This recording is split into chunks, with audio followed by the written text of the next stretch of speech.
Alright guys, so in this video I played Assassin's Creed Unity in 2023. So last week I completed and did an overall review for Assassin's Creed 3, so now we are moving on to the next game after, which is Black Flag, although I'm actually not, because I've already done a review and completed Black Flag, which will be included in the playlist for the series in the description down below, and also at the end of this video. So if you'd like to check out that video or any other games before this that I've done, then you can go ahead. Like I mentioned in the last video, I'm not sure why I did Black Flag early and then went back to do 3, but either way, we've done all the other games up to Unity, and now that's the focus for this video, and that means that next up is Syndicate, which should be interesting. So if you're excited, then hit that like button down below. You can subscribe to the channel if you would like to, I'd really appreciate it. If Assassin's Creed is your thing, that is what I'm doing at the moment, and completing, then reviewing all of the games in order in present day. So let's jump right into Assassin's Creed Unity. So the game takes place during the French Revolution. Of course, Assassin's Creed 3 is the American Revolution,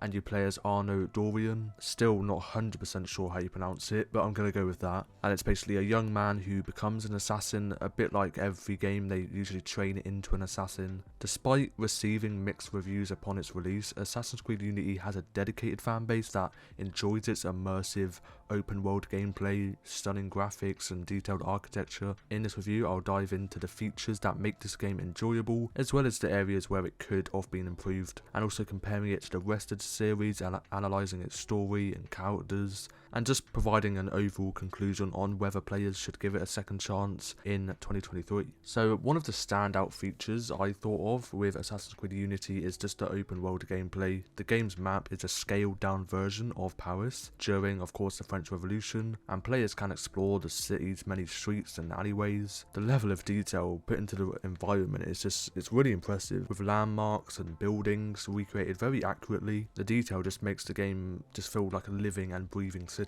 And of course the hustle and bustle of the city and everything, and there's always a load of people around you. Another area where Assassin's Creed Unity shines is its parkour system. The game's mechanics are fluid and realistic, allowing players to climb and navigate buildings with ease. The parkour system is also more challenging than in previous games in the series, requiring players to be more strategic in their movements. This system makes the game's traversal feel more satisfying and rewarding, even down to like the sound effects when you jump and walk over different materials and terrain. The combat system in Assassin's Creed Unity is also a significant improvement over previous games in the series. The game's combat is more challenging and requires players to use a combination of timing, positioning and tactics to take down enemies. The combat system improvement makes combat feel more realistic and somewhat enjoyable, though it would have been nice to see a bit more variety. It can feel kind of repetitive with the same moves over each other, but then again it can be slightly improved with the skill upgrades that they added, which I'll get into in a bit. But the graphics in Assassin's Creed Unity are stunning, with detailed textures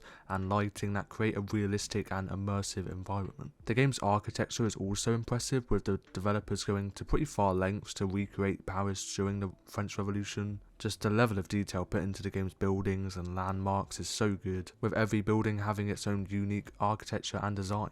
Now, despite its many positives, Assassin's Creed Unity also has its fair share of flaws. One of the most significant criticisms of the game is its lackluster and frustrating missions. Some missions just feel so repetitive, with players having to complete the same objective over and over again. Other missions are frustratingly difficult, and I can't lie, with players being forced to complete a task under strict time constraints. And also just all of the missions a lot of them were stealth, and like a lot of them, like pretty much every single one is a stealth mission, which I don't mind, but if you're having that much, they do have to have somewhat of a variety to them, but it really doesn't. It's sort of just the same thing over and over again. The game's story and characters have also received criticism. Some players feel that the game's story is too sort of convoluted and confusing, with too many characters and subplots to keep track of, which I definitely agree with. There was a lot to kind of focus on. The game's protagonist, of course Arnaud, has also been criticised for being sort of a bland and uninteresting character, which I didn't really mind. I can kind of see where people are coming from.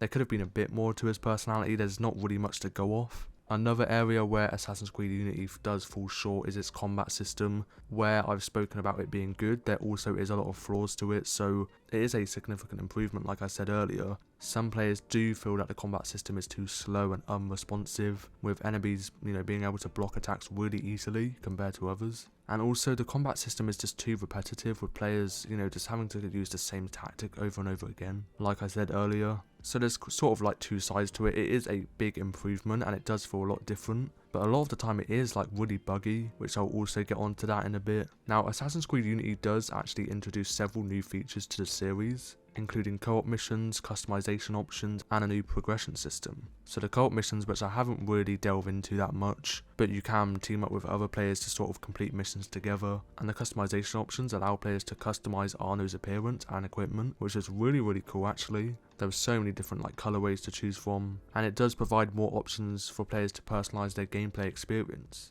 The new progression system allows players to level up and unlock new skills and abilities as they progress through the game, which was a really cool feature, and that did sort of carry on in the rest of the series. Now, a lot of people do say that this is the worst in the series, and while the game does have its flaws, it also does have many strengths, including the immersive open world gameplay, stunning graphics and improved combat and parkour systems. There was a lot of improvement to it, but there was just so many flaws as well. Like I said earlier, it was pretty much just split in the middle, like half and half. So it's quite hard to say if it is the worst one, because it's just so divided. Personally for me, I don't think it is. I mean, it's quite hard to sort of say because I haven't played them all.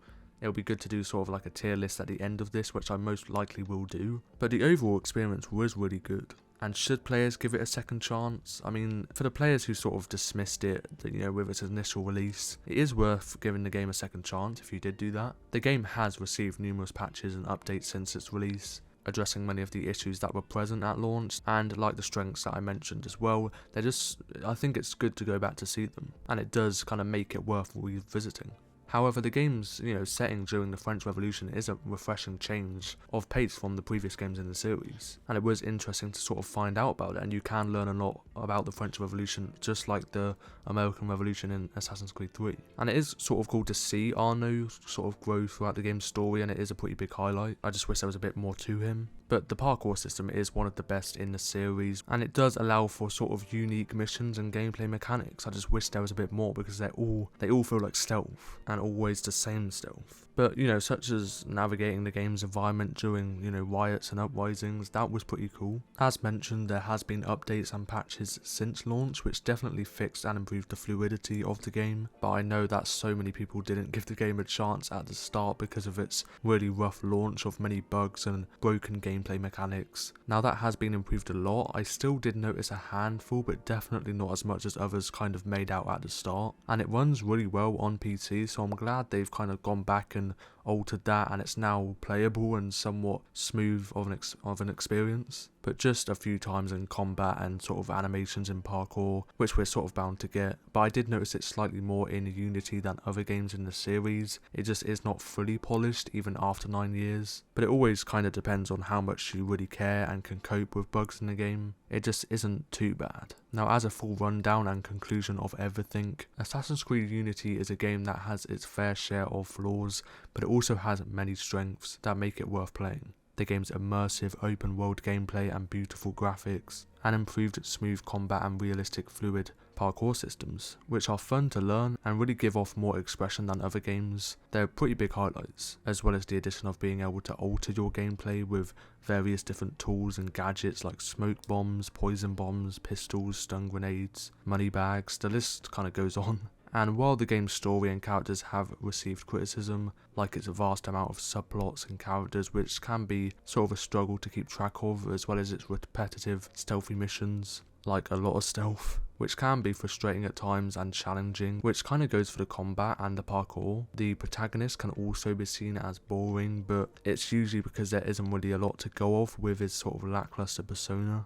Overall, Assassin's Creed Unity is a game that is worth revisiting, I would say, and players who may have dismissed it upon its initial release, I say they should give it a second chance. And that is all there is to say. I hope you did enjoy the video. If you did, you can hit that like button down below, and you can also subscribe to the channel if you would like to. And that was everything with Unity, and that means Syndicate is up next. I'm excited for that, and bye bye.